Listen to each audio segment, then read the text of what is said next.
Welcome back to my YouTube channel study learner. तो static GK में आज का टॉपिक है पद की शपथ या त्यागपत्र, oath and resignation of office.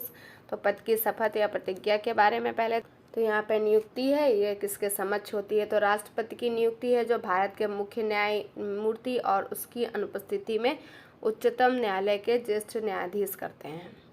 तो राष्ट्रपति की नियुक्ति है जो भारत का सुप्रीम कोर्ट का मुख्य न्यायाधीश होता है वो करता है। अगर वो नहीं है तो सुप्रीम कोर्ट का जो सबसे उच्च न्यायाधीश होगा वो करेगा। उपराष्ट्रपति की नियुक्ति राष्ट्रपति करता है। अगर राष्ट्रपति द्वारा इसे नामित कोई व्यक्ति करता है, राष्ट्रपति करेगा या फिर राष्ट्रपति के द्वारा निमित्त कोई व्यक्ति करेगा। उच्चतम न्यायालय के न्यायाधीश की नियुक्ति कौन करता है। तो उच्चतम न्यायालय के न्यायाधीश हैं जो राष्ट्रपति करता है या फिर राष्ट्रपति द्वारा निमित्त नियुक्त कोई व्यक्ति करता है। राज्यपाल है, राज्यपाल की नियुक्ति कौन करता है। तो उच्च न्यायालय के मुख्य न्यायाधीश करते हैं। कौन करता है, उच्च न्यायालय के, याद रखिएगा। राष्ट्रपति में है जो सुप्रीम कोर्ट का मुख्य न्यायाधीश है। राज्यपाल में कौन है, उच्च न्यायालय का है। दोनों में अंतर याद रखिएगा। यहाँ पे उच्च न्यायालय है, उधर उच्चतम था। और अगर उच्च न्यायालय का मुख्य न्यायाधीश नहीं है तो उच्च न्यायालय में जो सबसे ज्येष्ठतम न्यायाधीश होगा, मतलब सबसे बड़ा न्यायाधीश होगा, वो करेगा। केंद्रीय मंत्रिपरिषद में मंत्री की नियुक्ति राष्ट्रपति करते हैं। नियंत्रक महालेखा परीक्षक कौन करता है, राष्ट्रपति करता है। अगर राष्ट्रपति नहीं होता है तो राष्ट्रपति द्वारा नियुक्त कोई व्यक्ति करता है। संसद सदस्य की कौन करता है, तो राष्ट्रपति इसकी भी करता है। राज्य के विधायक हैं, इसकी कौन करता है, तो राज्य के विधायक की नियुक्ति राज्यपाल करता है। और राज्यपाल अगर नहीं है तो और राज्यपाल द्वारा कोई नियुक्त कोई व्यक्ति होता है वो करता है। राज्य के मंत्रिपरिषद में मंत्री राज्यपाल करता है। उच्च न्यायालय के जो न्यायाधीश होते हैं उनकी कौन करता है, तो उच्च न्यायालय के न्यायाधीश राज्यपाल करता है और राज्यपाल की कौन करता है, उच्च न्यायालय के मुख्य न्यायाधीश करते हैं। तो ये याद रखिएगा, शपथ से संबंधित है ये। तो वो थे नियुक्ति के बारे में। अब ये है त्याग पत्र का संबोधन। कौन किसको त्याग पत्र देगा, तो पद हैं और त्याग पत्र किसको संबोधित करता है। तो राष्ट्रपति किसको अपना त्याग पत्र देगा, उपराष्ट्रपति को देगा। उपराष्ट्रपति राष्ट्रपति को देगा। ये दोनों एक दूसरे को ही अपना त्याग पत्र देंगे, इसे याद रखिएगा।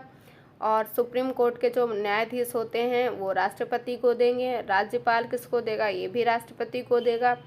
सुप्रीम कोर्ट हो या फिर हाई कोर्ट हो, दोनों के जो न्यायाधीश हैं जो राष्ट्रपति को अपना त्यागपत्र देते हैं। लोकसभा का अध्यक्ष किसे देगा, लोकसभा का अध्यक्ष उपाध्यक्ष को देगा। और लोकसभा का उपाध्यक्ष किसे देगा, लोकसभा अध्यक्ष को देगा। ये भी एक दूसरे को देते हैं। राज्य के उपसभापति किसे देंगे, सभापति को देंगे। और संसद के सदस्य किसे देते हैं, तो संसद के सदस्य राज्यसभा के सभापति को देते हैं या फिर लोकसभा के अध्यक्ष को देते हैं। फिर विधानसभा का अध्यक्ष किसे देता है, तो विधानसभा के उपाध्यक्ष को देता है। उपाध्यक्ष है जो विधानसभा के अध्यक्ष को देता है, ये भी एक दूसरे को देते हैं। फिर विधान परिषद के सभापति, ये किसे देते हैं, तो ये देते हैं उपसभापति को। विधान परिषद के उपसभापति ये सभापति को देते हैं। लोक सेवा आयोग, संघ आयोग या फिर संयुक्त आयोग के सदस्य राष्ट्रपति को देते हैं। लोक सेवा आयोग के सदस्य राज्य आयोग में है जो ये राज्य के राज्यपाल, अगर राज्य से संबंधित है तो राज्यपाल को देंगे और संघ से संबंधित है तो राष्ट्रपति को देंगे। तो स्टैटिक में नेक्स्ट टॉपिक है 10 की घात 10 की पावर। तो यहाँ पे 10 की घात है, पूर्व प्रत्यय है, प्रतीक है यहाँ पे। तो 10 की घात 18 को एक्सा कहते हैं, ई से डिनोट करते हैं। 10 की घात 15 को पेटा कहते हैं, पी से डिनोट करते हैं। 10 की घात पावर को टेरा से कहते हैं, टी से डिनोट करते हैं। 10 की पावर 9 को गीगा से, जी से डिनोट करते हैं। 10 की पावर 6 को है जो मेगा से करते हैं, एम से इसको डिनोट करते हैं।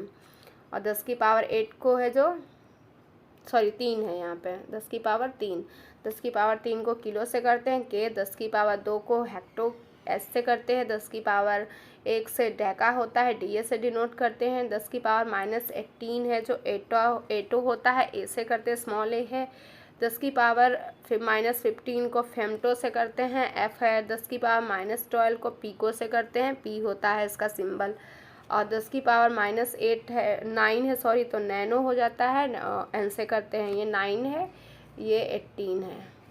10⁻⁻6 को माइक्रो से करते हैं, m इसका प्रतीक होता है। फिर है 10⁻³ को है जो मिली होता है और इसको m से डिनोट करते हैं। 10⁻² को सेंटी कहते हैं, c से डिनोट करते हैं। 10⁻⁻1 डेसी होता है, d से डिनोट करते हैं। फिर है कंप्यूटर मेमोरी। कंप्यूटर में कैसे क्या करते हैं, तो एक निबल कितने बराबर होता है, 4 बिट्स के बराबर होता है। ये पूछे जाते हैं एग्जाम में तो उनको याद रखिएगा। तो एक निबल है जो 4 बिट्स के बराबर होते हैं। कितने बिट्स के बराबर में, एक निबल 4 बिट्स के बराबर में। और एक बाइट है जो 8 बिट के बराबर में होता है। तो एक निबल बराबर क्या होगा, एक निबल बराबर 4 बिट्स हो जाएंगे, ठीक है। और एक बाइट बराबर कितने हो जाएंगे, तो एक बाइट बराबर 8 बिट हो जाएंगे। और 1024 बाइट में कितने हो जाएंगे, 1 किलो बाइट हो जाएंगे। KB इसको कहते हैं, किलो बाइट कहते हैं ऐसे। और 124 किलो बाइट में क्या हो जाएगा, 1 MB हो जाएगा। मेगाबाइट कहते हैं इसको। 124 MB में क्या होता है, 1 GB होता है। 124 गीगाबाइट मतलब GB में क्या होता है, 1 टेराबाइट होता है। और 1024 टेराबाइट में 1 PB होता है। 1000 PB में कितना होता है, 1000 एक्साबाइट होता है, EB। एक्साबाइट से क्या EB हो जाएगा। 1024 एक्साबाइट में क्या होता है, 1 जीटाबाइट होता है। और 1 जीटाबाइट में 1 योटाबाइट होता है। तो ये सबसे बड़ी होती है कंप्यूटर में इकाई, इसको याद रखिएगा। तो ये थी करंट अफेयर्स की ये थी